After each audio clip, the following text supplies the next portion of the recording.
My dear students, एक बार फिर से आप सभी स्टूडेंट्स का मोस्ट वेलकम है। बहुत बहुत स्वागत है आपके अपने इस यूट्यूब चैनल टारगेट बोर्ड में।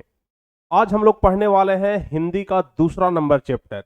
हिंदी का दूसरा नंबर चैप्टर हम एक क्लास पहले भी करवा चुके हैं, जिसमें हम आपको लेखक परिचय और कहानी का सारांश बताए थे। तो सबसे पहले आप लोग कमेंट करके बताइए कि कितने लोग पहला क्लास कर चुके हैं।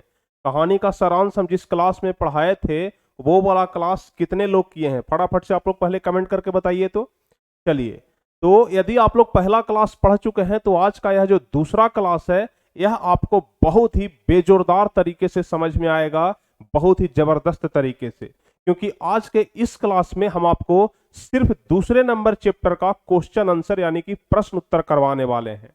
कुल 14 प्रश्न है जिसका उत्तर हम आपको बहुत ही सिंपल भाषा में, सरल भाषा में, एकदम बारीकी से समझा करके बताएंगे, ताकि क्लास करते करते ही आपको हर एक प्रश्न का उत्तर याद हो जाएगा।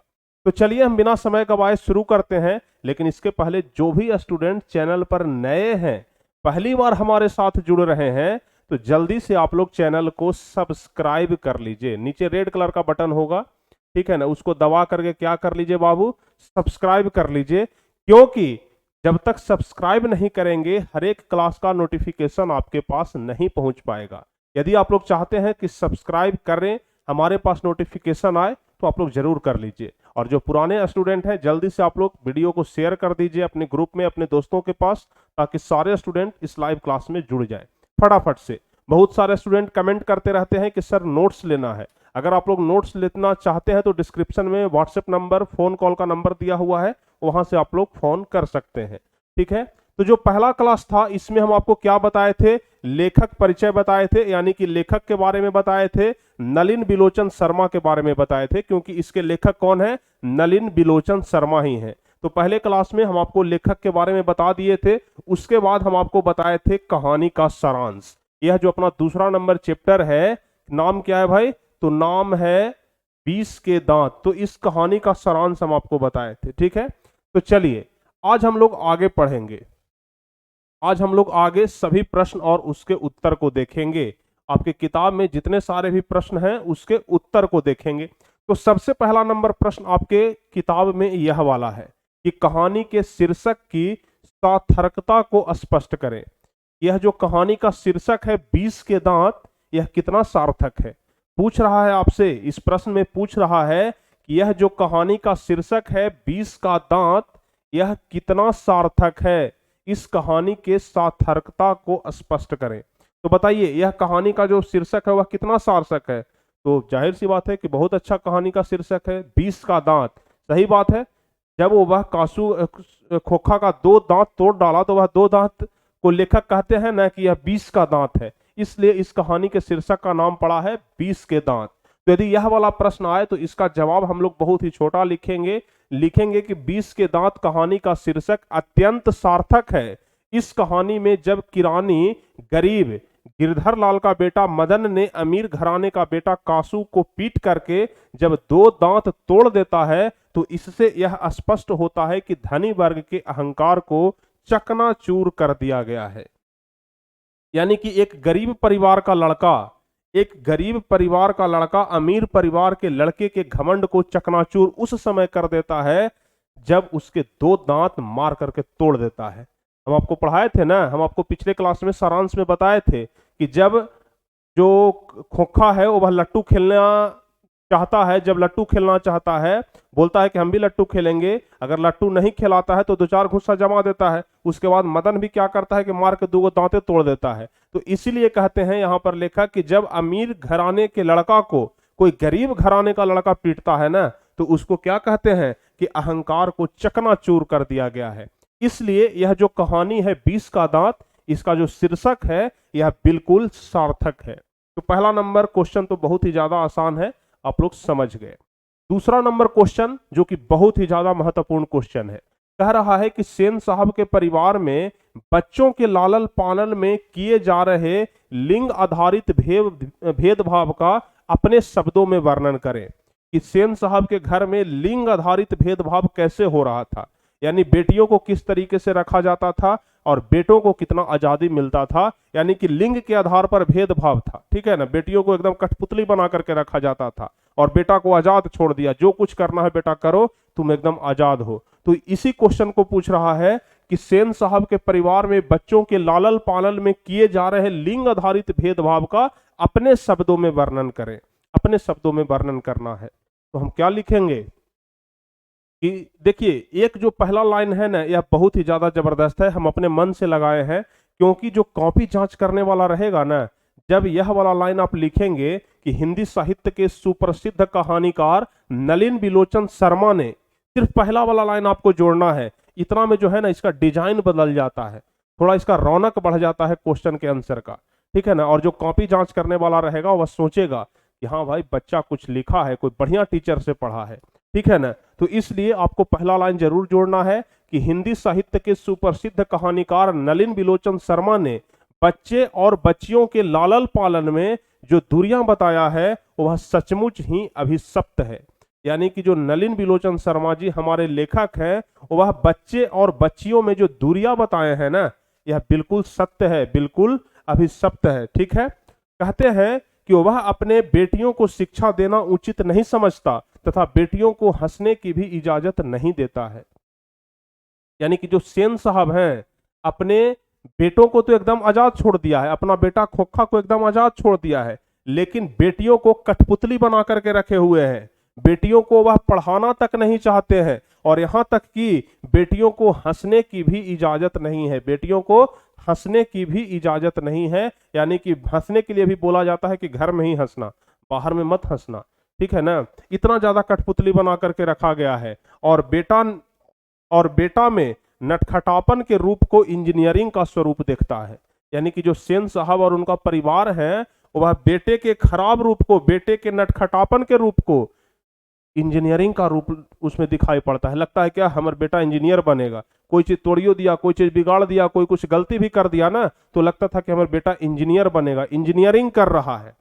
अभी क्या होता है, अगर कुछ घर में बिगड़ ना जाए, अगर घर में कुछ बिगड़ जाए, मम्मी आती है पकड़ के कूट देती है, क्यों भाई, बड़का इंजीनियर बनने चला था, है? कुछ पढ़ता लिखता नहीं है और इंजीनियर बनेगा, कुटा जाता है। लेकिन उस समय खोखा को बड़ा ही होता था, अच्छा बेटा तोड़ दिया, अच्छा खोल कस कर रहा था, बेटा तो इंजीनियर बनेगा, इस प्रकार का बात होता था। और बेटी को हंसने भी नहीं दिया जाता था। तो इसलिए लेखक कहते हैं कि वह अपने बेटियों को शिक्षा देना उचित नहीं समझता तथा बेटियों को हंसने की भी इजाजत नहीं है, और बेटा में नटखटापन के रूप को इंजीनियरिंग का स्वरूप देखता है, जो आधुनिक समाज के लिए उत्तम नहीं है।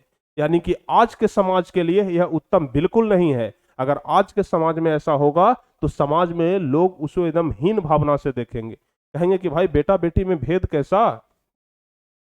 आजकल तो ऐसा नहीं होना चाहिए, लेकिन पहले यह हुआ है और यह एक सचमुच घटना है, ठीक है ना। तो दूसरा नंबर क्वेश्चन का आंसर भी बहुत ही ज्यादा आसान है कि सेन साहब के परिवार में बच्चों के लालन पालन में किए जा रहे लिंग आधारित भेदभाव का वर्णन अपने शब्दों में करें। तो हमारे शब्दों में जो कुछ भी था हम कर दिए। आप लोग चाहें तो सेम टू सेम यह भी लिख दें, या फिर अगर अपने शब्दों में जवाब देना चाहें तो अपने शब्दों में भी आप जवाब दे सकते हैं, आपका इच्छा। लेकिन अगर इस तरीके से लिखेंगे तो परीक्षा में आपका एक नंबर भी नहीं कटेगा, एक नंबर भी नहीं कटेगा, आधा नंबर भी नहीं कटेगा। तो हम चाहते हैं कि आप लोग परीक्षा में सेम टू सेम ऐसे ही लिखें। तो दूसरा नंबर आंसर भी आप लोग समझ गए। अब तीसरा क्वेश्चन क्या है? तीसरा क्वेश्चन है कि खोखा किन मामलों में अपवाद था? खोखा किन मामलों में अपवाद था? खोखा का ओरिजिनल नाम क्या था? जल्दी से आप लोग कमेंट करके बताइए तो। खोखा का ओरिजिनल नाम क्या था? खोखा, प्यार से भी उसको क्या बोलते थे? खोखा। दिमाग से वो खोखा था एकदम, ठीक है ना। नाम तो उसका सब परिवार वाला चुन करके सही रखा था, भले ही कितनों प्यार कर ले, लेकिन नाम चुन करके सही रखा था। दिमाग से खोखा था, इसलिए उसका नाम क्या कह दिया? खोखा कह दिया, ठीक है ना। तो बताइए खोखा किन मामलों में अपवाद था? तो इसका जवाब होगा, फिर से हम लोग लिखेंगे कि इस कहानी के सुप्रसिद्ध लेखक नलिन बिलोचन शर्मा का मानना है कि खोखा दुर्ललित स्वभाव के मामलों में अपवाद था। दुर्ललित स्वभाव के मामलों में अपवाद था। जैसे कोई भी चीज में एक अपवाद होता है ना, चाहे दुनिया का कोई भी चीज रहे, सब में कुछ ना कुछ अपवाद होता है। उसी तरीके से जो खोखा था ना, उस सब लड़का में एगो अपवादे था, सब लड़का में एक अपवाद था। दुर्ललित स्वभाव के मामले में। इसलिए लेखक कहते हैं कि जो खोखा है वह दुर्ललित स्वभाव के मामले में क्या था, अपवाद था। वह बात बात में अपने बहनों को तथा अहाते के अंदर रहने वाले छोटे छोटे बच्चों को अपने रौब में रखना पसंद करता था। बहन इससे बड़ी थी लेकिन फिर भी बहन को अपने कंट्रोल में रखता था। बहन को जो बोला बहन को करना है, नहीं करेगा ना तो खोखा को कोई नहीं डांटेगा, बहन को कुटाई हो जाएगा, ठीक है ना। तो इस प्रकार का बात था कि जो खोखा था अपने बहन को तो करता ही था, अपने बहन को तो सताता ही था, अपने रौब में रखता ही था, साथ ही साथ उसके घर के आसपास अहाते के अंदर में रहने वाले जो छोटे छोटे बच्चे थे उसको भी अपना रौब झाड़ता था, उस पर अपना रौब झाड़ता था, ठीक है ना। तो यही कह रहे हैं लेखक कि जो खोखा है ना वह दुर्ललित स्वभाव के मामलों में अपवाद था, जो सचमुच प्रकृति नियमों का अपवाद था। यानी लेखक यहां तक कहते हैं कि जो खोखा है ना वह प्राकृतिक नियमों का अपवाद लड़का है, एक ऐसा लड़का है जो कि प्राकृतिक नियमों का अपवाद है, ठीक है। तो तीसरा नंबर क्वेश्चन बहुत ही ज्यादा आसान है, क्योंकि 2 नंबर वाला यह सब क्वेश्चन है, 2 नंबर में पूछता है तो ज्यादा लंबा चौड़ा लिखने का कोई जरूरत है नहीं, बस 4 लाइन में लिखिए, 5 लाइन में लिखिए, आपका पूरा पूरा नंबर मिल जाएगा। लेकिन लिखने का जो तरीका होता है वो वह सही होना चाहिए। इस तरीके से अगर आप लोग लिखेंगे ना तो 0.5 नंबर भी नहीं कटेगा, समझ गए ना, आधा नंबर भी नहीं कटेगा। तो तीसरा नंबर क्वेश्चन का आंसर भी आप लोग समझ गए कि खोखा दुर्ललित स्वभाव के मामलों में अपवाद था और सचमुच प्राकृतिक नियमों का अपवाद था। समझ गए आप लोग तीसरा। अब चलिए चौथा नंबर क्वेश्चन कह रहा है कि सेन दंपत्ति खोखा में कैसी संभावनाएं देखते थे और उन संभावनाओं के लिए उन्होंने उसकी कैसी शिक्षा तय की है। हम आपको क्या बताए थे कि खोखा कुछ भी करता था ना तो उसमें इंजीनियरिंग का स्वरूप दिखाई पड़ता था, लगता था कि हमारा बेटा क्या बनेगा, इंजीनियर बनेगा। क्या बनेगा, इंजीनियर। तो यहां पर लिखेंगे कि हिंदी साहित्य के महान नकेलवादी लेखक, हिंदी साहित्य के महान, एक ही चीज को बार बार नहीं लिखना है कि हिंदी साहित्य के सुप्रसिद्ध कवि, हिंदी साहित्य के सुप्रसिद्ध कवि, एक बदल बदल के लिखिए ताकि कॉपी जांच करने वाला जो रहे ना उसका भी दिमाग घूम जाए कि बेटा लगता है कि जानकार बहुत है। अच्छे तरीके से लिखा है, शब्द का इस्तेमाल किया है। हिंदी क्या है, शब्दों का इस्तेमाल है, शब्दों का उलट फेर है। अगर हिंदी में अगर आप शब्दों का उलट फेर करना सीख गए तो आप समझिए कि एक कहानीकार और एक कवि बन गए, ठीक है ना। शब्दों का खेल होता है, बस शब्दों का, समझ गए ना। तो लिखेंगे कि हिंदी साहित्य के महान नकेलवादी लेखक नलिन बिलोचन शर्मा ने सेन दंपत्ति खोखा में इंजीनियरिंग की संभावना देखा करता था। किस चीज का भाई, तो इंजीनियरिंग की संभावना देखा करता था कि जो हमारा बेटा खोखा है वह क्या बनेगा, इंजीनियर बनेगा। तो इंजीनियरिंग की संभावनाएं देखा करता था और वह खोखा को उसी प्रकार का शिक्षा देना तय किया जैसे बढ़ई गिरी और अन्य सामान की तोड़ फोड़ कर उसे खोल कर सही करना ही उसका क्या है, शिक्षा तय कर दिया गया। यानी कोई भी सामान है घर में, चाहे बिजली वाला सामान रहे, लकड़ी वाला सामान रहे, लोहा वाला सामान रहे, उसको खोलो कसो, खोलो कसो, उसमें जे हुर हार करना है कर लो, बिगाड़ दो, कोई दिक्कत नहीं है। लेकिन तुम्हारा शिक्षा यही है, तुमको जैसे भी करना है लेकिन तुम यही करते रहो, काहे कि तू इंजीनियर बनेगा। इस प्रकार का भ्रम डाल दिया गया था किसके मन में भाई, तो सेन साहब के मन में भी और सेन साहब के बेटा के मन में भी, सेन साहब के परिवार वालों के मन में भी, कि हमारा बेटा खोखा क्या बनेगा, इंजीनियर बनेगा। अब बताइए कोई सामान घर में तोड़ देगा वो इंजीनियर बनेगा है? इंजीनियरिंग का पढ़ाई अलग होता है, लेकिन इसके परिवार वालों को क्या सांप सूंघ गया था कि गिरगिट सूंघ गया था, इसको लगता था कि खोखा इंजीनियर बनेगा, ठीक है ना। तो यही प्रश्न में पूछ रहा था कि सेन दंपत्ति खोखा में कैसी संभावनाएं देखते थे भाई, तो इंजीनियर की संभावना देखते थे। किस चीज की, इंजीनियर की संभावना देखते थे। चलिए चौथा नंबर क्वेश्चन भी आप लोग समझ गए। अब चलिए 5वां नंबर क्वेश्चन बताइए। 5वां नंबर क्वेश्चन जो है ना यह पूरे चैप्टर का सबसे ज्यादा महत्वपूर्ण क्वेश्चन है, वेरी वेरी इंपॉर्टेंट है, क्योंकि इसमें व्याख्या करना है। और ध्यान रखिएगा प्रत्येक साल, हर एक साल 2 क्वेश्चन ऐसा रहता है जिसमें क्या करना रहता है, व्याख्या करना रहता है, व्याख्या, ध्यान रखिएगा। और व्याख्या हमारे ख्याल से 5 नंबर का पूछता है। अगर आप अच्छे तरीके से कर देते हो व्याख्या तो समझिए कि 5 नंबर आपका कंफर्म हो गया। तो सबसे पहले कौन से लाइन का व्याख्या करना है भाई, कह रहा है कि लड़कियां क्या है, कठपुतलियां हैं और उनके माता पिता को इस बात का गर्व है। लड़कियां क्या है, जो सेन साहब की लड़कियां थी वो क्या थी, एक कठपुतली बन करके रह गई थी, और सेन साहब को इस बात का गर्व था कि जो हमारी लड़कियां हैं ना वह बड़ा सभ्य है, बाकी समाज के सभी लड़कियों से अलग है, बाहर नहीं निकलती है, हंसती नहीं है। गर्व था इस बात का, लेकिन सच्चाई तो यह था कि लड़कियां क्या हो गई थी, कठपुतलियां हो गई थी। क्या हो गई थी? कठपुतलियां हो गई थी। ठीक है ना? चलिए, तो इसका ही वर्णन करना है। जो एक लाइन यहां पर लिखा हुआ है, इसी लाइन का वर्णन करना है। तो वर्णन करने के लिए सबसे पहले ध्यान देना पड़ता है, आपको लिखना पड़ेगा। जब व्याख्या आ जाए करने के लिए परीक्षा में, तो सबसे पहले आपको लिखना पड़ेगा कि आखिर यह लाइन कहां से लिया गया है, यह लाइन कहां से लिया गया है, इस लाइन के लेखक कौन है, यह किस किताब से लिया गया है। पहले आपको यह सब कुछ दर्शाना पड़ेगा, उसके बाद ही आप इसका अर्थ लिख सकते हैं। तो सबसे पहले हम लोग लिखेंगे कि प्रस्तुत सुललित सारगर्भित या फिर प्रस्तुत सारगर्भित सुललित एवं मार्मिक पंक्तियां हमारे हिंदी पाठ्य पुस्तक गोधूली भाग 2 के शीर्षक 20 के दांत से लिया गया है। देखिए, 2 लाइन यहां पर हम क्या घुसाए, 2 लाइन अपना मन से घुसाए हैं, और यह 2 लाइन जानते हैं आपको पूरा पूरा नंबर दिलाने में 100% मदद करेगा, अगर यह 2 लाइन सिर्फ लिखते हैं तो। क्योंकि इस 2 लाइन का वैल्यू क्या है ना, यह हमको पता है, और आपको भी तब पता चलेगा जब आप लिख करके आएंगे और पूरा नंबर आपको मिल जाएगा। ठीक है ना? तो यह 2 लाइन बहुत ही जबरदस्त, आप पढ़ करके देखिए, आपको अच्छा फील होगा। प्रस्तुत सुललित सारगर्भित एवं मार्मिक पंक्तियां हमारे हिंदी पाठ्य पुस्तक गोधूली भाग 2 के शीर्षक 20 के दांत से लिया गया है। इस पंक्ति के माध्यम से हिंदी साहित्य के महान नकेलवादी कहानीकार कहना चाहते हैं कि, देखिए यहां तक तो सिर्फ क्या हो गया भाई, इसके बारे में परिचय हो गया, इसका एड्रेस हो गया। यह जो पंक्ति दिया हुआ है ना, यहां तक इसका एड्रेस हो गया 3.5 लाइन में। सिर्फ एड्रेस, कहां से लिया गया, कौन लिखे हैं, यह पंक्ति किसका है, सब कुछ, मतलब इस पंक्ति का एड्रेस पहले यहां तक लिख दिए। उसके बाद लिखेंगे, क्या लिखेंगे भाई, कि सेन साहब के बेटी को हर प्रकार का तमीज सिखाया गया है।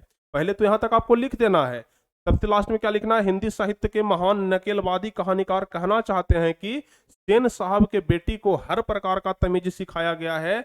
इन्हें हंसने की इजाजत नहीं थी, ये सिर्फ शाम को खेल सकते थे। इन सब गुणों को देख करके माता पिता को इस बात का गर्व था कि लड़कियां कठपुतलियां हैं।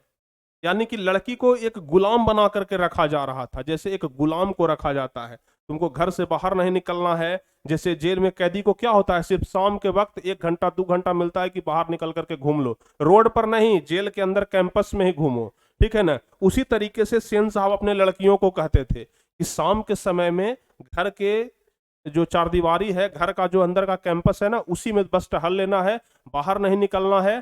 ठीक है ना? एकदम अंदर में ही रहना है, जेल के जैसा रहना है। यानी कि लड़कियों को गुलाम बना करके रखे हुए थे, और माता पिता को इस बात का गर्व था कि हमारी लड़कियां क्या है, हमारी कठपुतली है, यानी कि हमारे कब्जे में है, हम जैसे कहते हैं अपन बेटी को वैसे सुनती है। इस बात का गर्व था, लेकिन ऐसा नहीं होना चाहिए। समझ गए ना बिल्कुल अच्छे तरीके से? तो प्रश्न यही कह रहा था व्याख्या करे में कि लड़कियां क्या हैं, कठपुतलियां हैं, और उनके माता पिता को इस बात का गर्व है। लिखा जाएगा ना परीक्षा में?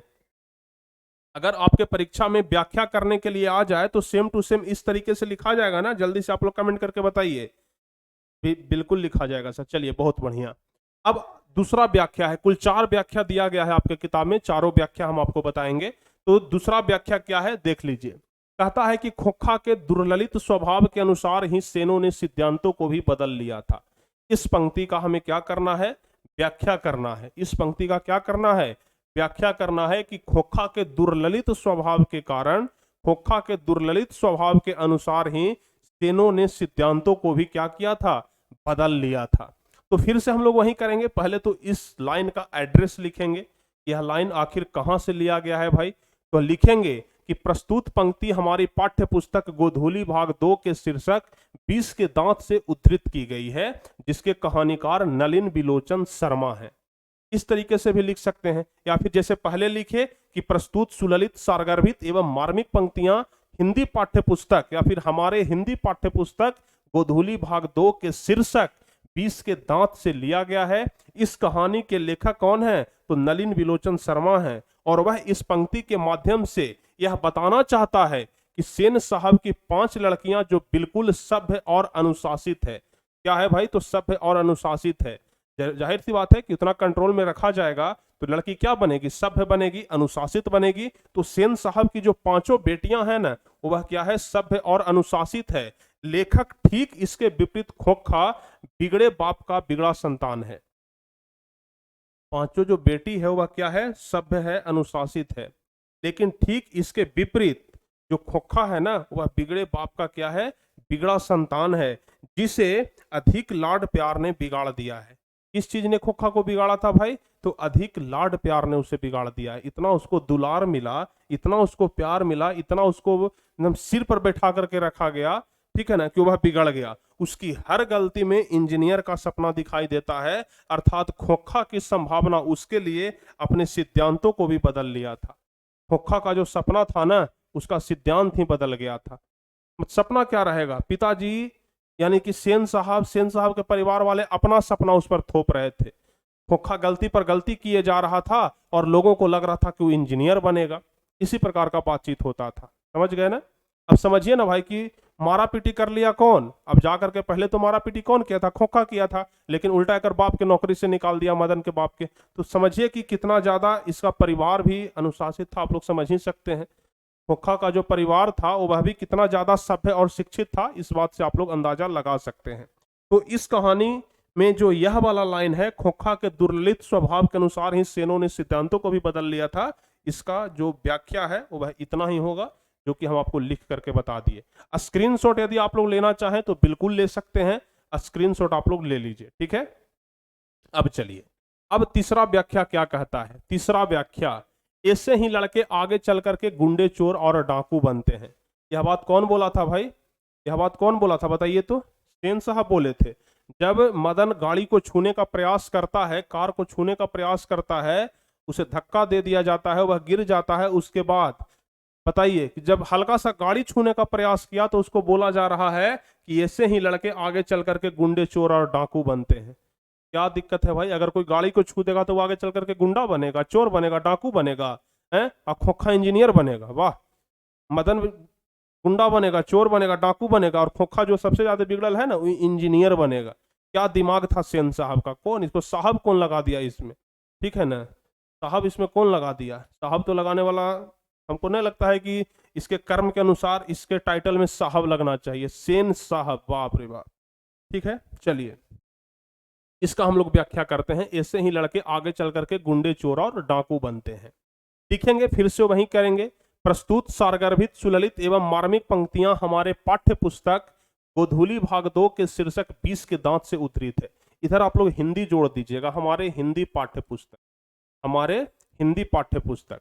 प्रस्तुत सुललित, सारगर्भित एवं मार्मिक पंक्तियां हमारे हिंदी पाठ्य पुस्तक गोधूली भाग 2 के शीर्षक 20 के दांत से उद्धृत है।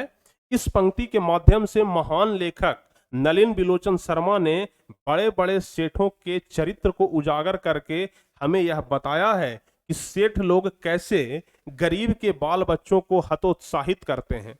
यानी जो सेठ लोग होते हैं, जो अमीर लोग होते हैं, जिनके पास रुपया पैसा ज्यादा होता है, जो घमंडी लोग होते हैं, वह कैसे एक गरीब के बाल बच्चों को हतोत्साहित करते हैं, मनोबल को तोड़ते हैं। समझ में आ रहा है ना। इस चैप्टर को पढ़ने से आपको ये तो लग रहा होगा कि जो अमीर घराने के लोग होते हैं वह गरीब को कितना वैल्यू देते हैं।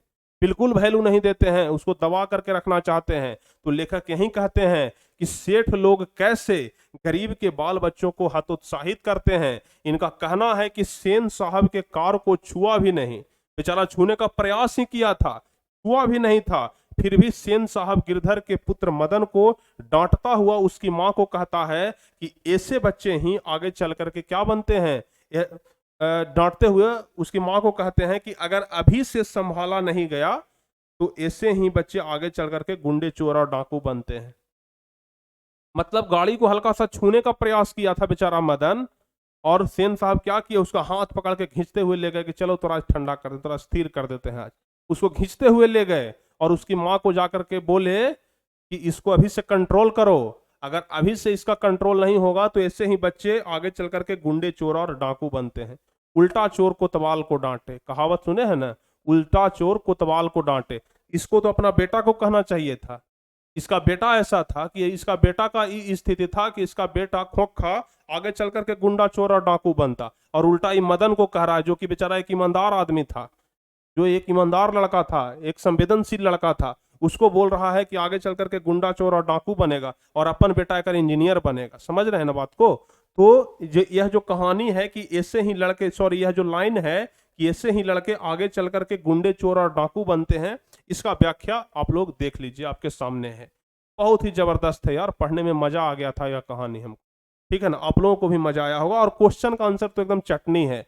कहानी अगर समझ गए हैं तो सब कुछ आप लोग खुद से भी लिख सकते हैं। तो समझ गए, ऐसे ही लड़के आगे चल करके गुंडे चोर और क्या बनते हैं, डाकू बनते हैं। तो तीसरा व्याख्या भी आप लोग देख लिए। अब चौथा व्याख्या देख लीजिए। यह वाला तो सबसे ज्यादा महत्वपूर्ण है, यह बहुत बार पूछा भी गया है, वीवीआई है यह वाला लाइन, ध्यान रखिएगा। यह वाला लाइन क्या है, वीवीआई है। कह रहा है कि कौओं की जमात में हंस आने के लिए ललक गया, कौओं की जमात में हंस आने के लिए ललक गया। समझ रहे हैं ना? हंस ऊपर का चीज होता है, हंस क्या होता है भाई, ऊपर का चीज होता है, और कौवा तो नीचे का चीज होता है। लेकिन कौओं के जमात में आने के लिए हंस ललक गया, इस लाइन का क्या अर्थ है? जो यहां पर कौवा है ना, यह मदन के लिए प्रयुक्त किया गया है। किसके लिए? मदन के लिए। और जो हंस है यहां पर खोखा के लिए प्रयुक्त किया गया है, खोखा के लिए प्रयुक्त किया गया है हंस। क्योंकि भाई अमीर आदमी था तो उसके लिए लेखक हंस प्रयुक्त हंस शब्द का प्रयुक्त किए हैं, और चूंकि मदन गरीब था तो उसके लिए कौवा का प्रयोग किए हैं। तो देखिए इसका अर्थ क्या होगा, फिर से हम लोग लिखेंगे। प्रस्तुत सुललित सारगर्भित एवं मार्मिक पंक्तियां हमारे हिंदी पाठ्य पुस्तक, किस पुस्तक से लिया गया है भाई? तो हमारे हिंदी पाठ्य पुस्तक गोधूली भाग 2 के शीर्षक 20 के दांत से उद्धृत है। इस पंक्ति के माध्यम से सुप्रसिद्ध लेखक नलिन बिलोचन शर्मा का कहना है कि सेन साहब का बेटा जो कांसू है, कांसू जो खोखा है, वह गिरधर के बेटे मदन के जमात में शामिल होने के लिए, यानी कि लट्टू खेलने के लिए मचल उठता है। आप लोग देख रहे थे ना, मदन जब लट्टू खेल रहा था तो खोखा का दिल नहीं माना, दिल पर कंट्रोल नहीं हुआ, मन किया कि जाकर के हम भी लट्टू खेल लें। यानी कि उसका मन मचल उठा कि हम भी जाकर के उसके जमात में शामिल हो जाएं। किसके जमात में भाई? तो मदन के जमात में जाकर के हम भी शामिल हो जाएं। इसलिए यहां पर लेखक कहते हैं कि कौओं की जमात में हंस आने के लिए ललक गया, ठीक है ना? क्योंकि जो खोखा था वह मदन के जमात में, जहां पर मदन लट्टू खेल रहा था, उस जमात में शामिल होने के लिए क्या हुआ, ललक गया, उसका मन मचल गया, उसका मन नहीं माना कि हम यहां पर रुके, उसका भी मन किया कि हम भी जरा लट्टू खेल लेते, ठीक है ना? तो इसलिए लेखक कहते हैं कि कौओं की जमात में हंस आने के लिए ललक गया, ठीक है ना? तो यही कहा गया है कि गिरधर के बेटे मदन के जमात में शामिल होने के लिए, यानी लट्टू खेलने के लिए मचल उठा, जिसे लेखक महोदय ने कहा है कि हंस कौओं की जमात में आने के लिए ललक गया, और कांसू पूर्व की भांति मदन पर अपना रौब दिखाता रहा। सॉरी, रौब क्या कह रहा है? कांसू पूर्व की भांति मदन पर अपना रौब दिखाना चाह रहा था, जिसके कारण मदन और कांसू में झगड़े हो गए, और मदन ने कांसू के 2 दांत तोड़ डाले। 2 दांत, सांप का 2 दांत होता है ना, 20 वाला, देखते हैं बाहर किसी को काटता है तो 2 दांते गड़ा देता है। इसलिए मदन का किया ना कि 2 दांते तोड़ दिया, ठीक है ना? 2 दांते तोड़ दिया। बोले भी तो एकदम मतलब 2 दांत झलक रहा है, टूटा हुआ है, एकदम पहचान दे दिया कि बेटा ईमानदार आदमी से और गरीब आदमी से मत लड़ो, ठीक है ना? हम गरीब हैं तो क्या हुआ है, हम गरीब हैं तो क्या हुआ, हमारा कोई इज्जत नहीं है क्या है? बेचारा छोटा था लेकिन एकदम सही फैसला किया, ठीक है ना? तो इसलिए लेखक क्या कहते हैं कि कौओं की जमात में हंस आने के लिए ललक गया। यह वाला बहुत ज्यादा महत्वपूर्ण है, बार बार यही वाला पूछता है कि कौओं की जमात में हंस आने के लिए ललक गया। इस पंक्ति की व्याख्या अपने शब्दों में करिए। तो एकदम ऐसे कर दीजिए, ऐसे कर दीजिए, कोई दिक्कत नहीं है। चलिए, तो चारों व्याख्या आप लोग समझ गए ना, का खा गा घा, चारों व्याख्या आप लोग समझे कि नहीं? जल्दी से आप लोग कमेंट करके बताइए तो कि चारों व्याख्या आप लोग समझ गए कि नहीं समझे। चलिए समझ गए। तो अब चलिए अगला नंबर क्वेश्चन देखते हैं, छठा नंबर क्वेश्चन। छठा क्वेश्चन कह रहा है कि सेन साहब और उनके मित्रों के बीच क्या बातचीत हुई और पत्रकार मित्र ने उन्हें किस तरह का उत्तर दिया। सेन साहब और उनके मित्रों के बीच, सेन साहब और उनका एक मित्र था जो पत्रकार था, मीडिया वाला था, ठीक है ना? दोनों के बीच बातचीत हो रहा था बेटों को लेकर के, हमारा बेटा तो इंजीनियर बनेगा, ऐसे बनेगा, वैसे बनेगा, मतलब पूरा बातचीत हो रहा था। तो यही कह रहा है, क्वेश्चन में पूछ रहा है कि सेन साहब और उनके मित्रों के बीच क्या बातचीत हुई और पत्रकार मित्र ने उन्हें किस तरह का उत्तर दिया। जो सेन साहब का मित्र था पत्रकार, उन्हें किस तरीके का उत्तर दिया, इसके बारे में ही पूछा जा रहा है। तो इसका जवाब हम लोग क्या लिखेंगे। हिंदी साहित्य के महान लेखक नलिन बिलोचन शर्मा का कहना है कि जब सेन साहब और उनके मित्रों के बीच बातचीत शुरू हुई तो सबसे पहले सेन साहब अपने बेटे कांसू के बारे में मौलिकता के साथ बखान करने लगे कि मैं अपने बेटे को एक इंजीनियर बनाने जा रहा हूं। क्या बनाने जा रहा हूं भाई, तो एक इंजीनियर। यानी कि जब बातचीत शुरू हुआ ना, सेन साहब को पता नहीं क्यों लगता था ना कि हमारा बेटा एकदम इंजीनियर बन ही जाएगा, ठीक है ना, हमारा बेटा इंजीनियर बन ही जाएगा, हम उसको इंजीनियर बना करके दम लेंगे। जबकि बेटा 100% लिखित था कि वह इंजीनियर नहीं बनता, वह गुंडा बनता, चोर बनता, डाकू बनता, उसका रवैया ऐसा था, ठीक है ना। लेकिन सेन साहब को लगता था कि हमारा बेटा क्या बनेगा, इंजीनियर बनेगा। और जैसे ही पत्रकार दोस्त से बातचीत शुरू होता है, सेन साहब शुरू में बखान करने लगते हैं कि हम तो अपन बेटा के इंजीनियर बनाने के लिए जा रहे हैं भाई, इंजीनियरिंग का पढ़ाई कराएंगे, इंजीनियरिंग का पढ़ाई करवा रहे हैं, लकड़ी दे रहे हैं तोड़ने के लिए, कोई सामान दे रहे हैं खोल कस करने के लिए, हम तो अपने बेटा को क्या बनाने के लिए जा रहे हैं भाई, तो इंजीनियर बनाने जा रहे हैं।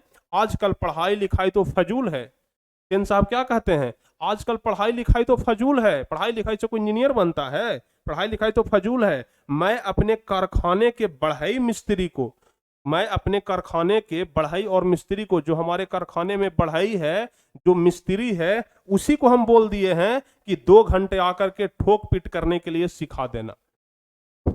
समझिए कैसा बाप था और उसका कैसा सब मिस्त्री इंजीनियर था, कैसा उसका बेटा था। सबसे ज्यादा तो उसका बाप का बुद्धि देखिए ना, लगता है कि भ्रष्ट नहीं महाभ्रष्ट हो गया था। इंजीनियरिंग कराने के लिए क्या किया कि अपने कारखानों को, चूंकि फैक्ट्री का मालिक था तो उसके कारखाना में कुछ लोग काम करते थे बढ़ई मिस्त्री, तो उसने अपने कारखाने के बढ़ई मिस्त्री को बोल दिया कि 2 घंटे डेली आ करके उसको ठोक पीट करने के लिए सिखा देना, मिस्त्रियों करने के लिए सिखा देना, खोल कस करने के लिए सिखा देना, ठीक है ना। पढ़ाई लिखाई तो बेकार का चीज है। सेन साहब का ऐसा मानना था कि पढ़ाई लिखाई तो फजूल का चीज है, बेकार का चीज है। इंजीनियरिंग करना है ना तो ठोक पीट करके किसी तरीके से सिखा दिया जाएगा। इससे बच्चे की अंगुलियां अभी से ही औजारों से वाकिफ हो जाएंगी। यानी कि जब वह इंजीनियर बनेगा ना तो अभी से जब खोल कस करना शुरू हो जाएगा तो उसका जो अंगुली है ना अभी से वाकिफ हो जाएगा कि कैसे किसी सामान को खोलना कसना है। तो यही कहते हैं कि इससे बच्चे की अंगुलियां अभी से ही औजारों से वाकिफ हो जाएगी। तब पत्रकार मित्र ने उत्तर दिया कि मैं चाहता हूं कि वह जेंटलमैन जरूर बने और जो कुछ बने उसका काम है, उसे पूरी आजादी रहेगी। यानी कि जो पत्रकार महोदय हैं, जो सेन साहब का दोस्त हैं, इशारे में कह देते हैं कि सबसे पहले तो हम चाहते हैं कि जो आपका बेटा है ना वो एक जेंटलमैन बन जाए। यानी कि पहले तो एक नेक आदमी बन जाए, उसके बाद ना इंजीनियर बनेगा। तो इसलिए हम चाहते हैं कि जो आपका बेटा है वो क्या बन जाए, एक नेक आदमी बन जाए। उसके बाद सोचिएगा कि आगे क्या करना है क्या नहीं करना है। तो पहले तो वह जेंटलमैन नहीं है। तो इसलिए जो पत्रकार महोदय थे वह इशारों में क्या कर दिए, उसको बता दिए कि तुम्हारा बेटा किस लायक है। वह बोल दिए कि पहले तुम्हारा बेटा एक जेंटलमैन तो बन जाए। समझ गए ना आप लोग। तो सेन साहब और उसके मित्रों के बारे में तो आप लोग समझ गए कि सेन साहब और उनके मित्र के बीच क्या क्या बातचीत हुई और पत्रकार मित्र ने उन्हें किस तरीके का उत्तर दिया। ठीक है, समझ गए। 6ठा नंबर क्वेश्चन। चलिए, स्क्रीनशॉट लेना चाहते हैं तो ले लीजिए स्क्रीनशॉट। बिल्कुल एक ही स्लाइड में आपको पूरा क्वेश्चन का आंसर मिल जाएगा। चलिए ले लिए। तो 6ठा नंबर क्वेश्चन तक आप लोग समझ गए, कोई दिक्कत नहीं हुआ। अब चलिए आगे बढ़ते हैं 7वां नंबर क्वेश्चन। 7वां नंबर क्वेश्चन कह रहा है कि मदन और ड्राइवर के बीच के विवाद के माध्यम से कहानीकार क्या बताना चाहता है। मदन और ड्राइवर के बीच जो विवाद हुआ, यानी कि मदन जब कार को छूने के लिए गया था, ड्राइवर उसको धक्का दे दिया था, सड़क पर गिर गया था। तो मदन और ड्राइवर के बीच में जो विवाद हुआ उसके माध्यम से कहानीकार क्या बताना चाहते हैं, इसी के बारे में पूछा जा रहा है। तो जाहिर सी छोटा सा जवाब होगा, क्या लिखेंगे। हिंदी साहित्य के महान नकेलवादी लेखक नलिन बिलोचन शर्मा मदन और ड्राइवर के बीच के विवाद के द्वारा हमें यह बताना चाहते हैं कि जब कोई गरीब व्यक्ति अमीर की शरण में रहता है, जब कोई गरीब व्यक्ति अमीर व्यक्ति की शरण में रहता है तो वह गरीब की सहायता नहीं करता बल्कि मदद मांगने पर उसे ठुकरा देता है। मदद मांगने पर क्या होता है, उसे ठुकरा देता है, उसे नीचे अपने पैरों के नीचे दबा करके रखना चाहता है, ठीक है ना, अपने पैरों के नीचे, कोई गलती ना करे, जैसा कहें वैसा सुने, इस प्रकार का मन में भाव होता है। तो यहाँ पर जो मदन और ड्राइवर के बीच में विवाद हुआ था, उसके माध्यम से कहानीकार यही बताना चाहते हैं कि जो अमीर व्यक्ति होता है ना, वह गरीबों को दबा करके रखना चाहते हैं। जो गरीब व्यक्ति अमीर की शरण में जाना चाहते हैं, उसको क्या सोचते हैं वह, कि वह उसकी सहायता नहीं करेंगे, ठीक है ना, वह गरीबों की सहायता नहीं करता, बल्कि मदद मांगने पर उसे क्या करता है, ठुकरा देता है। आसान क्वेश्चन है, सब कहानी से जुड़ा हुआ ही क्वेश्चन है। अगर आप लोग कहानी का सारांश अच्छे से पढ़े हैं ना, तो सारे क्वेश्चन का जवाब आप लोग एकदम अच्छे से दे सकते हैं। तो 7वां नंबर क्वेश्चन भी आप लोग समझ गए। अब चलिए 8वां नंबर क्वेश्चन क्या कहता है। 8वां नंबर क्वेश्चन, मदन और कांसू के बीच झगड़े का कारण क्या था, इस प्रसंग के द्वारा लेखक क्या दिखाना चाहते हैं। मदन और कांसू के बीच झगड़े का कारण क्या था। मदन और कासू के बीच, यानी कि मदन और खोखा के बीच जो झगड़ा का कारण था वो क्या था, लट्टू का नहीं खिलाना।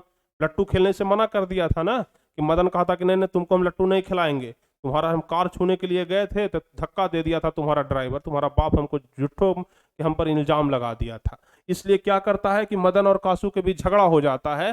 तो लेखक इस प्रश्न में पूछा गया है कि इस प्रसंग के द्वारा लेखक क्या दिखाना चाहते हैं। लेखक क्या दिखाना चाहते हैं इस प्रसंग के द्वारा, यही पूछा जा रहा है। तो इसका जवाब क्या होगा बताइए तो आप लोग। इसका जवाब लिखेंगे कि हिंदी साहित्य के महान नकेलवादी लेखक नलिन बिलोचन शर्मा का कहना है कि मदन और कांसू के बीच झगड़े का मूल कारण लट्टू का खेल को माना जाता है। ठीक है ना, लट्टू के खेल को ही मूल कारण माना जाता है, क्योंकि लट्टू ही खेल रहा था और लट्टू खेलने से मना कर दिया गया था। तो लट्टू के खेल को ही क्या माना जाता है, झगड़े का मूल कारण माना जाता है। क्योंकि मदन को जब ड्राइवर के द्वारा गाड़ी नहीं छूने दिया गया, तब उसे ढकेल दिया गया। इस बात को लेकर के मदन ने भी कांसू को लट्टू खिलाने से इनकार कर दिया, जिससे कांसू और मदन के बीच क्या हो गया, झगड़ा हो गया। यानी कि इसको गाड़ी छूने के लिए नहीं दिया गया था, इसको क्या किया गया था भाई, गाड़ी छूने के लिए नहीं दिया गया था, और मन में इसका गुरही रखे हुए था कि बेटा तुमसे बदला आज लेंगे, कल लेंगे, जरूर लेंगे। और बदला लिया। कैसे बदला लिया, लट्टू खेल रहा था, बोला कि हम लट्टू खेलेंगे, तो बोला कि नहीं नहीं तुमको हम लट्टू नहीं खिलाएंगे। इसी बीच में क्या हो गया, झगड़ा हो गया, ये भी 2-4 फेंट मारा, तो उल्टा इसका क्या किया, 2-4 दांत तोड़ दिया। ठीक है ना, बिगड़ैल बाप के बिगड़ैल बेटे का दो दांत ही तोड़ दिया। तो इसी बीच क्या होता है, इसी बात को लेकर के झगड़ा होता है। किस बात को लेकर के, तो लट्टू विवाद होता है। लट्टू खेलने से इनकार कर दिया, जिससे कांसू और मदन के बीच झगड़ा होने लगा। इस प्रसंग के माध्यम से लेखक बताना चाहते हैं कि बालक नादान होता है। इस प्रसंग के माध्यम से लेखक क्या बताना चाहते हैं कि बालक क्या होता है भाई, बालक नादान होता है। वह अमीर और गरीब को नहीं देखता, वह अपमान सहन नहीं करता है। यानी इस प्रसंग के माध्यम से, इस लाइन के माध्यम से, इस पंक्ति के माध्यम से लेखक क्या बताना चाहते हैं कि जो बच्चे होते हैं ना, वह अमीर गरीब नहीं देखते हैं, उनको बस अपने स्वाभिमान से मतलब होता है। बच्चे जिद्दी होते हैं, उनको लगता है कि जो हम हैं हमारे सामने कोई नहीं है, और इसी बात को लेकर के दोनों के बीच झगड़ा होता है। क्योंकि अगर समझदार होते, अगर समझते कि हम गरीब हैं, वो राजा है, हम उसको नहीं पीटते हैं, बाद में हमको दिक्कत हो जाएगा, हमारे पिताजी को नौकरी से निकाल देगा, तो कभी झगड़ा करता, कभी झगड़ा नहीं करता। लेकिन जो बच्चे होते हैं वह नादान होते हैं, वह अमीर और गरीब के भेदभाव को नहीं देखते, लेकिन वह अपमान भी सहन नहीं कर सकते हैं। इसीलिए लेखक इस प्रसंग के माध्यम से, इस लाइन के माध्यम से सिर्फ यही बताना चाहते हैं कि अमीर और गरीब को नहीं देखते और वह अपमान सहन नहीं करते। मुख्य रूप से यही बताना चाहते हैं। ठीक है, तो 8वां नंबर क्वेश्चन भी आप लोग समझ गए। अब चलिए, अब कौन सा क्वेश्चन, 9वां नंबर क्वेश्चन। 9वां नंबर क्वेश्चन क्या कह रहा है, आप लोग ध्यान से देखिए। 9वां नंबर क्वेश्चन है कि महल और झोपड़ी वालों की लड़ाई में हमेशा महल वालों को ही जीत मिलती है, पर उसी हालात में जब दूसरी झोपड़ी वाला उनकी मदद अपने ही खिलाफ करते हैं। लेखक ने इस कथन में कहानी के एक उदाहरण देकर के स्पष्ट की। महल वालों की लड़ाई में, महल और झोपड़ी वालों की लड़ाई में जीत हमेशा किसकी होती है, महल वालों की होती है। महल वालों कहने से तात्पर्य यहां पर लेखक का अमीर और गरीब से है। झोपड़ी वाला यानी कि गरीब, महल वाला यानी कि अमीर। तो लेखक यहां कहते हैं कि महल और झोपड़ी वालों की लड़ाई में जीत हमेशा किसकी होती है भाई, तो महल वालों की ही होती है।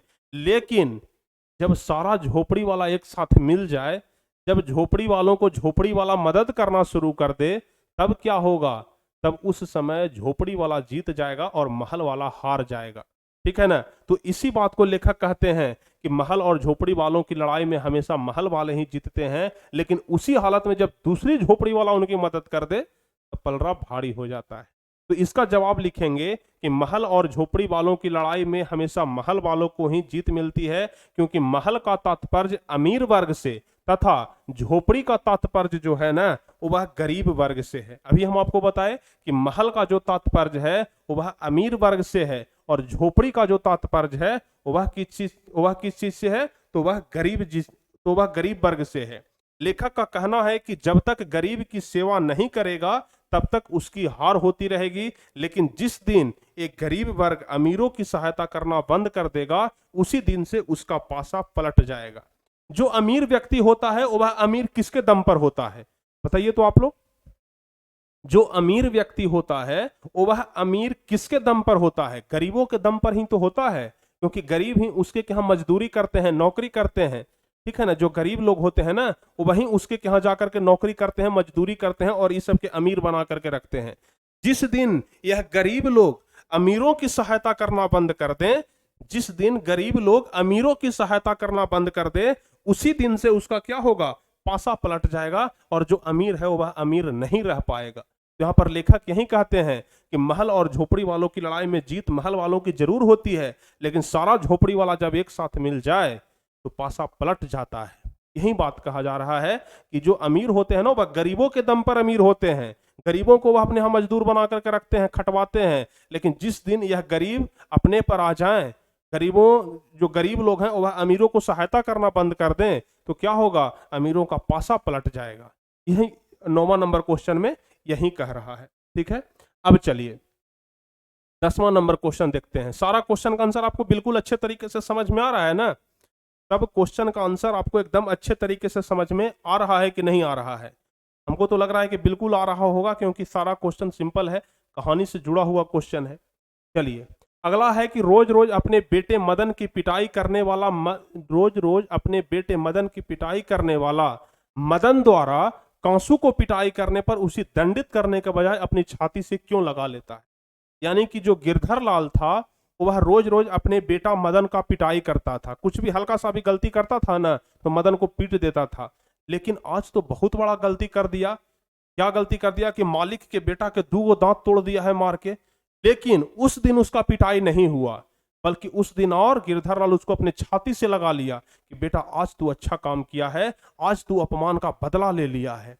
तो बताइए ऐसा क्यों हुआ, ऐसा क्यों हुआ कि रोज रोज पिटाई करने वाला बाप अपने बेटे को आज गले लगा रहा है, ऐसा क्यों हुआ भाई। तो इसका जवाब होगा कि मदन की हरकत को देख करके सेन साहब गिरधर लाल को हमेशा ताना देते थे। मदन हल्का फल्का भी कुछ गलती करता था ना तो सेन साहब ताना देते थे, किसको, गिरधर लाल को, कि तुम्हारा बेटा ऐसे है, तुम्हारा बेटा वैसे है, तुम्हारा बेटा गुंडा बनेगा, डाकू बनेगा, चोर बनेगा, वो पढ़ा लिखा नहीं है, नालायक है, मतलब हमेशा ताना देते रहते थे। वह लाचार पिता, बेचारा लाचार पिता था ना, क्योंकि वह 2-4 हजार का नौकरी करता था, उसके क्या मजदूरी करता था, किरानी का काम करता था, अगर कहीं कुछ हो जाता तो इसका नौकरी चला जाता बेचारा, इसलिए वह लाचार था। और वह लाचार पिता मदन की प्रत्येक दिन पिटाई करता था। हल्का सा भी अगर सेन साहब शिकायत कर देना तो मजबूरी में इसको पिटाई करना पड़ता था। ठीक है। गिरधर लाल यह जानता है कि मेरा बेटा निर्दोष है और भीतर ही भीतर वह खूब रोता है। यानी गिरधर लाल बेचारा जानता है कि हमारा बेटा का गलती नहीं है, हमारा बेटा निर्दोष है, लेकिन क्या करे, उसके पास मजबूरी है, लाचारी है, कि सेन साहब को दिखा करके अपने बेटे को पीटना पड़ता है। पीटता तो जरूर है, सेन जो गिरधर लाल है अपने बेटा मदन को पीटता जरूर है, लेकिन भीतर ही भीतर वह क्या करता है, तो खूब रोता है, दुख होता है उसको कि हम बताओ हम अपने बेटा को बिना कोई गलती के पीट रहे हैं, सिर्फ सेन साहब के कहने पर। उसको अंदर अंदर बहुत दुख होता है, तकलीफ होता है कि हम अपने बेटा को बिना गलती के पीट रहे हैं, और वह अंदर अंदर खूब रोता है। वह अपने ऊपर किए गए अन्यायों का विरोध नहीं करता, लेकिन गिरधर लाल को आज एहसास हो गया कि मेरा बेटा ईमानदार और स्वाभिमानी है। ठीक है ना। वह भले दम घुट घुट करके सेन साहब के यहाँ रह रहा था, गिरधरलाल भले ही सब कुछ बर्दाश्त कर रहा था, लेकिन उसको लग गया कि हमारा जो बेटा है वह निर्दोष है, इसका कोई गलती नहीं है, वह ईमानदार है, स्वाभिमानी है, वह अपने और अपने पिता के अपमान का बदला जब चुका लेता है, तो उस समय गिरधरलाल ने पिटाई न करके मदन को छाती से लगा लिया और कहा कि शाबाश बेटा, तुमने आज अपने पिता और अपने अपमान का बदला ले लिया है। यानी कि जब मदन ने खोखा का कांसू का 2 दांत तोड़ डाला, तब पिताजी यानी कि गिरधरलाल उसे अपने बेटे से लगा लिया और क्या कहा, अपने छाती से लगा लिया, अपने सीने से लगा लिया और क्या कहा कि शाबाश बेटा, तुमने आज अपने पिता और अपने अपमान का बदला ले लिया है। इतना दिन से जो हमारा बेइज्जती हो रहा था, इतना दिन से जो हमारा अपमान हो रहा था, आज उसका बदला तुम ले लिया है। हम बहुत खुश है, चाहे हमारा नौकरी रहे चाहे न रहे।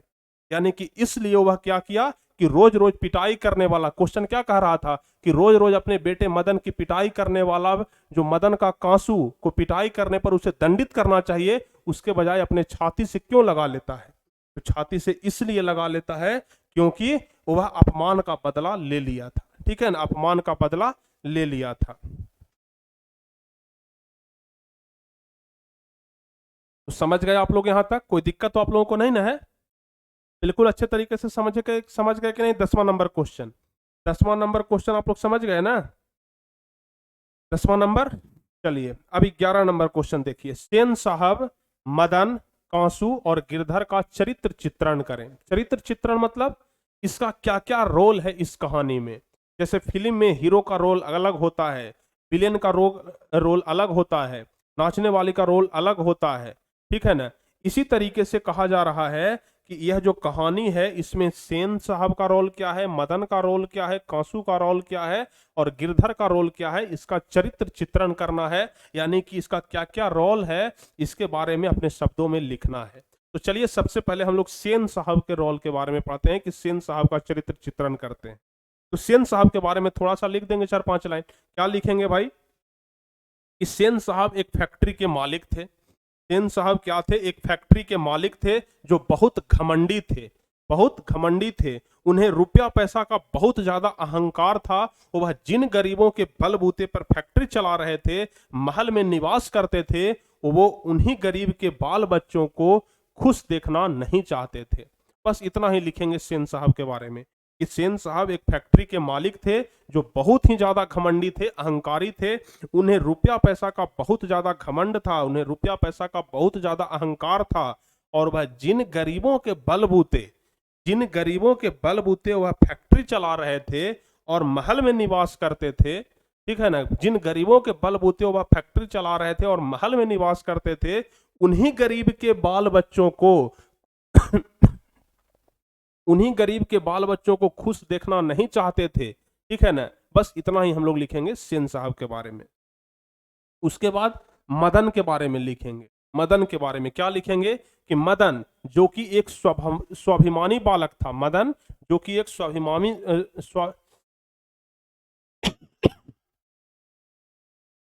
बहुत देर से ऐसा लग रहा है ना कि छींक आएगा, लेकिन छींक आ नहीं रहा है। आप लोगों को चेहरा देख करके लग रहा होगा कि छींक आने वाला है, लेकिन छींक आ नहीं रहा है। इस वजह से क्या हो रहा है? खांसी हो रहा है। चलिए मदन के बारे में। मदन जो कि एक स्वाभिमानी बालक था, जिसका उम्र कितना था भाई? मात्र 5 से 6 वर्ष था। वह एक बहुत ही ईमानदार बालक है। सिर्फ इतना ही लिखेंगे कि मदन क्या है? तो एक बहुत ही ईमानदार और स्वाभिमान बालक है, जिसका उम्र कितना है?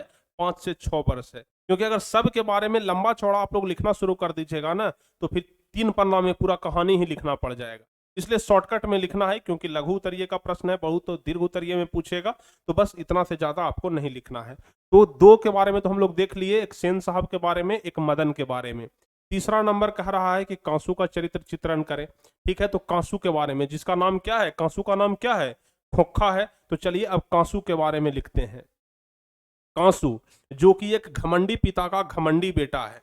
खोखा के बारे में कहा जा रहा है जो कि एक घमंडी पिता का घमंडी बेटा है, जिसे माता पिता के लाड प्यार ने बिगाड़ दिया है। वह दुर्ललित स्वभाव का बच्चा है। वह जिस पर चाहता उस पर हाथ चला देता था। यानी कि कुछ नहीं देखता था कि हमसे बड़ा है कि हमसे छोटा है। कुछ भी देखा, अपना फायदा नहीं देखा तो बस उस पर हाथ छोड़ देता था, उसको पीट देता था। तो बहुत ही दुर्ललित स्वभाव का बच्चा है। तो कांसू के बारे में हम लोग इतना ही लिखेंगे कि कांसू जो कि एक घमंडी पिता का घमंडी बेटा है, जिसे माता पिता के लाड प्यार ने बिगाड़ दिया है, वह दुर्ललित स्वभाव का बच्चा है, वह जिस पर चाहता उस पर हाथ चला देता था। तो बस इतना ही लिखेंगे किसके बारे में, तो खोखा के बारे में। चलिए, उसके बाद सबसे लास्ट में आता है, उसके अलावा एक लाइन और है कि वह वस्तुओं को तोड़ फोड़ देता था। खोखा वाला में ही इसको लगा लीजिएगा, इस लाइन को यहाँ पर, कि वह वस्तुओं को क्या करता था, वह वस्तुओं को तोड़ फोड़ देता था, ठीक है ना। और बाप को लगता था कि बेटा इंजीनियरिंग कर रहा है। अब सबसे लास्ट में है गिरधर का चरित्र चित्रण। तो गिरधर का हम लोग चरित्र चित्रण करेंगे, बिल्कुल एक ही क्लास में टोटल क्वेश्चन हम करवा देंगे, चाहे 14 रहे चाहे जितना भी रहे, क्योंकि 2 क्लास में करने से क्या होता है कि बच्चा एक क्लास तो देखता है, एक क्लास देखता नहीं तो होता है कि बाद में देखेंगे और वह देख नहीं पाता है। इसलिए पूरा क्वेश्चन आंसर हम लोग आज के एक ही क्लास में खत्म करेंगे, ठीक है ना। तो गिरधर का चरित्र चित्रण करेंगे। गिरधर एक गरीब व्यक्ति था। गिरधर क्या था भाई, एक गरीब व्यक्ति था जो मदन का पिता था। गिरधर एक गरीब व्यक्ति था जो मदन का पिता था। वह सेन साहब के यहाँ किरानी के पद पर काम करता था। वह एक लाचार और बेबस बाप था। वह प्रतिदिन सेन साहब द्वारा अपमान सहा करता था। तो बस गिरधर के बारे में इतना ही लिखेंगे, बस 3-4 लाइन लिख दीजिए ना, आपको पूरा नंबर मिल जाएगा।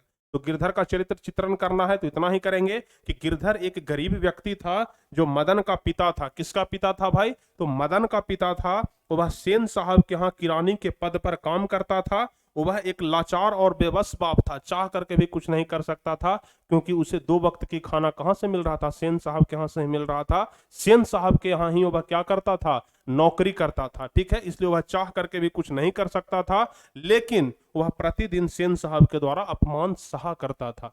डेली उसका सेन साहब बेइज्जती करता था, लेकिन फिर भी बेचारा यह चुपचाप अपमान सह लेता था, क्योंकि उसको नौकरी करना था। तो बस क्वेश्चन में यही पूछ रहा था कि सेन साहब, मदन, कांसू और गिरधर का चरित्र चित्रण करें। तो हम लोग सेन साहब का भी चरित्र चित्रण कर लिए, उसके बाद मदन का भी चरित्र चित्रण कर लिए, कांसू का भी चरित्र चित्रण कर लिए, और लास्ट में गिरधर का भी चरित्र चित्रण कर लिए। तो यह वाला क्वेश्चन समाप्त हो गया। चलिए, अब अगला क्वेश्चन है 12 नंबर क्वेश्चन। इसके बाद एक क्वेश्चन और सिर्फ है, इसके बाद सिर्फ और सिर्फ एक क्वेश्चन है, यानी कि 5-7 मिनट में अब आपका क्लास खत्म हो जाएगा। आप लोग ध्यान से देखिए। 12वां नंबर क्वेश्चन कह रहा है कि आपकी दृष्टि में कहानी का नायक कौन है, तर्कपूर्ण उत्तर दे। बताइए तो आप लोग, कहानी का नायक, यानी नायक किसको बोलते हैं, हीरो, यानी कहानी का हीरो जो है वह कौन है, बताइए तो आप लोग। देखते हैं आप लोग क्या सोचते हैं। कहानी का जो हीरो है वह कौन है। हमारे समझ से तो लगता है ना कि कहानी का जो हीरो है ना वह मदन है। हमारा तो दिमाग कहता है कि कहानी का हीरो कौन है, मदन है। आप लोग क्या सोचते हैं, खोखा कभी हीरो हो सकता है जी? खोखा तो विलेन है।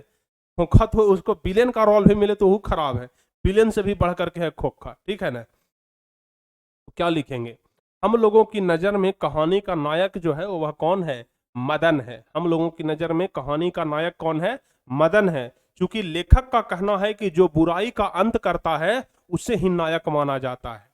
लेखक का, कोई भी लोग कहता है कि जो बुराई का अंत करता है वही क्या कहलाता है, हीरो कहलाता है। तो यहाँ पर बुराई का अंत कौन किया था, मदन नहीं तो किया था, 2 दांत तोड़ करके, ठीक है ना। तो लेखक का ऐसा कहना है कि जो बुराई का अंत करता है उसे ही नायक माना जाता है। एक दिन की बात है कि जब मदन कुछ आवारागर्द छोकरों के साथ लट्टू नचा रहा था, उसी दौरान खोखा आकर के कहता है कि लट्टू हम भी खेलेंगे। जब उसे मदन के द्वारा मना कर दिया जाता है तो 2-4 घूंसा खोखा को जब उसे मदन के द्वारा मना कर दिया जाता है तो 2-4 घूंसा खोखा के द्वारा 2-4 घूंसा खोखा के द्वारा जमा दिया जाता है, खोखा मारता है ना। उसके बाद मदन ने भी कांसू के 2 दांत तोड़ डाले। जब खोखा मारता है तो मदन भी उल्टा मारता है, और ऐसा मारता है कि 2 दांते टूट जाता है। यानी कि वो तो 2-4 घुसा मारा था, पेट उठ पर मारा था, पीठ पर मारा था, लेकिन इस सीधे मुंह पर मारा, ऐसा मारा कि 2 दांते टूट गया, ठीक है ना।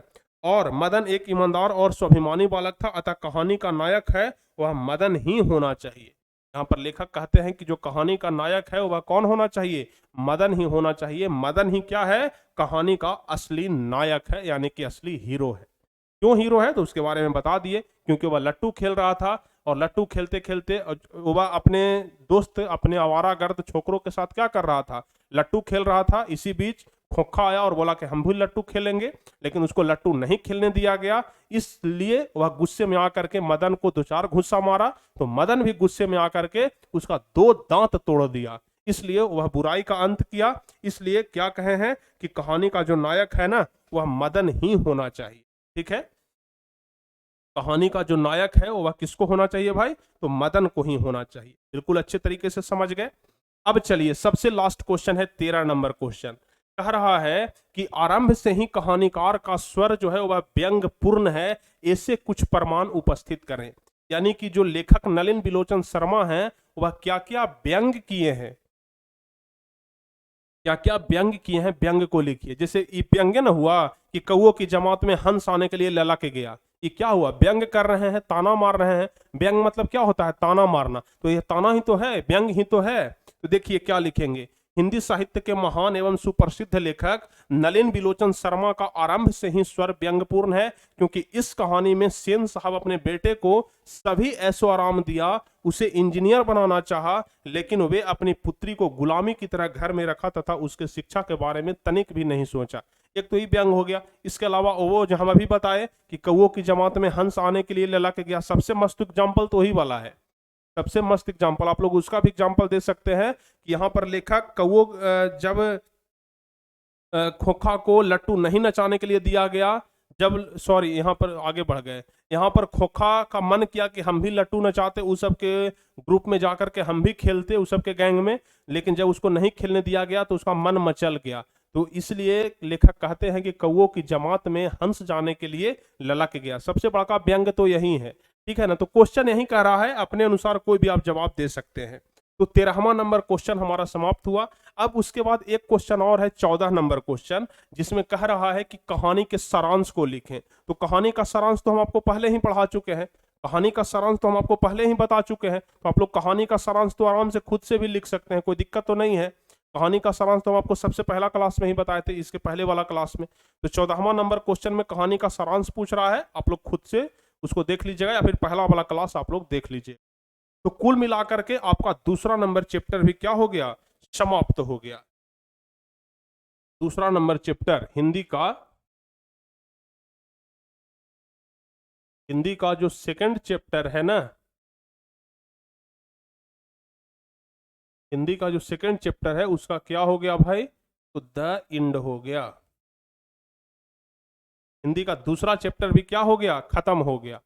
तो कितने लोगों को पूरा क्वेश्चन आंसर समझ में आ गया? जल्दी से कमेंट करिए। तो कितने लोगों को पूरा क्वेश्चन आंसर समझ में आ गया? फटाफट से कमेंट करके बताइए। और साथ ही साथ नीचे कमेंट में यह भी बताइए कि आज का यह क्लास आपको कैसा लगा, मजेदार लगा कि नहीं लगा। जल्दी से आप लोग नीचे कमेंट करके बताइए फटाफट से। हमें तो उम्मीद है कि आप लोगों को बहुत ही बेजोड़ लगा होगा आज का यह क्लास। ठीक है, तो जल्दी से आप लोग कमेंट करके बताइए कि आपको आज का यह क्लास कैसा लगा। ठीक है ना, जल्दी से कमेंट करके बताइए। और यदि आपको क्लास अच्छा लगा हो तो क्या करिए, जल्दी से आप लोग वीडियो को लाइक कर लीजिए। सबसे पहले जो स्टूडेंट डेली क्लास में आते हैं वह डेली लाइक जरूर करेंगे। ठीक है, तो जल्दी से आप लोग वीडियो को लाइक कर लीजिए। और जो नए स्टूडेंट हैं वह जल्दी से चैनल को सब्सक्राइब कर लीजिए। क्या करिए, नए स्टूडेंट जल्दी से चैनल को सब्सक्राइब कर लीजिए, ताकि हर एक क्लास का नोटिफिकेशन आपके पास चल जाए, हर एक क्लास का मैसेज जाए कि हाँ क्लास स्टार्ट हो चुका है। तो जल्दी से आप लोग चैनल को सब्सक्राइब कर लीजिए। तो इसी के साथ आज का यह क्लास हम समाप्त करते हैं। अब अगले क्लास में हम आपको बताएंगे इस चैप्टर का पूरा VVI ऑब्जेक्टिव क्वेश्चन, यानी कि जितने सारे भी महत्वपूर्ण वस्तुनिष्ठ प्रश्न हैं वह हम आपको बताएंगे जो आपके परीक्षा में पूछा जाता है। तो अगले क्लास में आइएगा, दूसरे नंबर चैप्टर का लाजवाब टेस्ट होगा, ऑब्जेक्टिव क्वेश्चन होगा जो कि बहुत ही ज़्यादा महत्वपूर्ण होगा। तो चलिए फिर मिलते हैं हम आपसे अगले क्लास में। तब तक के लिए जय हिंद, धन्यवाद।